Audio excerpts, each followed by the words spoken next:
Šobrīd Latvijā viena no galvenajām aktualitātēm izglītības jomā ir dabas zinātņu un tehnoloģiju, kā arī matemātikas apguve, jeb STEM izglītība. Bet kā ieinteresēt skolnieku šo priekšmetu apguvē?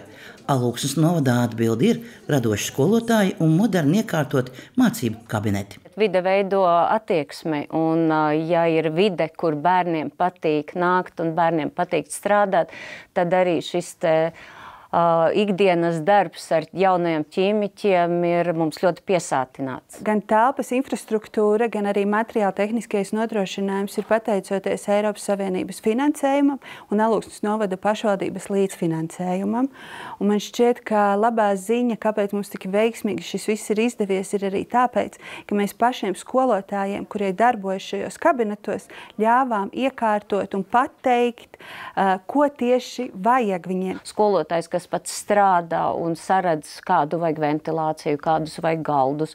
Paši zīmējām galdus, paši mērījām galdus, cik lieli mums būs, projektējām.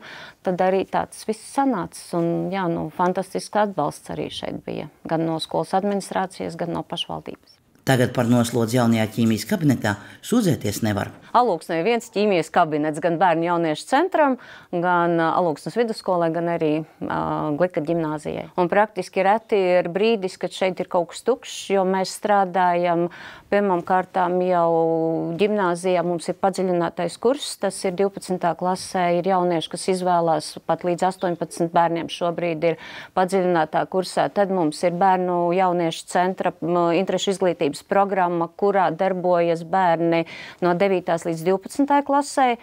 Un 9. klasē ir mana tīri programma, ko es veidoju. Man visvairāk patīk taisīt eksperimentus, un it īpaši dažādas vielas, kuras var sataisīties, piemēram, dažādas krāsas, reakcijas, dažreiz arī sprādzieni. Kad es sāku iet ķīmijas pulciņā, es vairāk sāku saprast, kas notiek stundās, un tas arī palīdzēja ļoti. Es godīgi sakot, es ar prieku nāku uz ķīmijas stundām, jo es ar katru dienu iegūstu aizvien vairāk informācijas, un arī, piemēram, tu pēc tam aizej mājās, un tu vari mammai kaut ko interesantu pastāstīt, ko tu iemācījies, vai tie paši eksperimenti, ko mēs veicam, jo tas viss ļoti papildina arī manu domāšanu un kā tas viss notiek.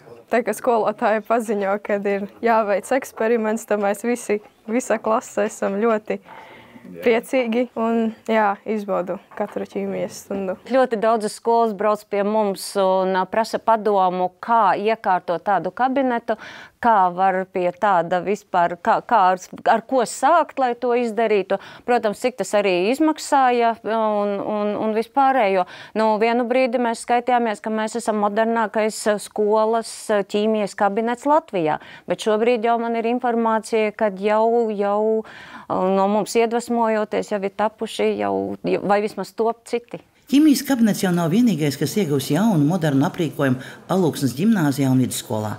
Tāds ir arī dabas zinību un fizikas kabinetiem. Pirms 2 gadiem es piedalījos fizikas kabinetu konkursā.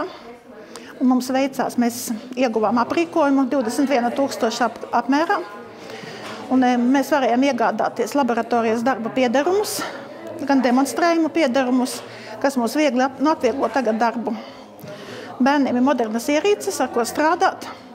Mēs strādājam gan ar sensorus izmantojam, gan arī praktiskajos darbos ir dažādi instrumenti, ar ko mums strādāt. Un, atsakot, mēs varam praktiski izdarīt visus laboratorijas darbus un visus demonstrējumus, kas ir fizikas kursā, gan fizikā 1, gan fizikā 2 padziļinātajā kursā. Līdz ar to, ka skolās ir šī materiāla tehniskā bāze, ir arī kaimiņu novadu Smiltenes un Gulbenes skolēni, kas tagad izvēlas mācīties Alūksnē.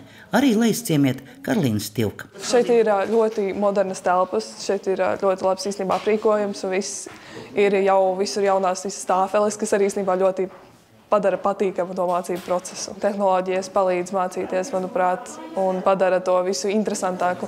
Vēl viens iegūms ir arī tas, ka šie mācību kabineti kalpo abām skolām – ģimnāzijai un vidusskolai. Šī kā es teiktu, STEM bāze ir kopīga un ļoti laba sadarbība tādā ziņā, ka gan ķīmijas skolotāja, gan fizikas skolotāja, gan arī bioloģijas skolotāja māca gan vienā skolā, gan otrā skolā.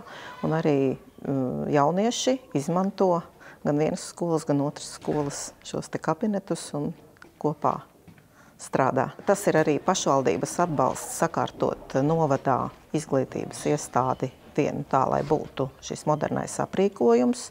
Un tieši projektu naudiņa atnesa mums šo pozitīvo iedevumu, ka mēs tagad varam būt lepni par visiem šiem kabinetiem. Pateicoties šiem padziļinātajiem mācību priekšmetiem, pateicoties tam, ka Alūksnes novadā ir šie dabas zinātņu skolotāji šobrīd un ka mums nav vakances.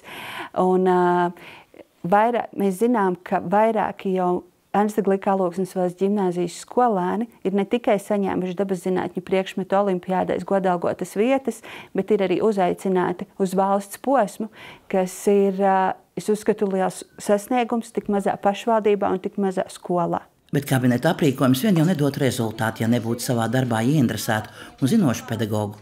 Par savu ieguldījumu ķīmijas skolotāja Ines Ločmele saņēma balvu Latvijas gada skolotājs nominācijā Dabas zinātņu skolotājs.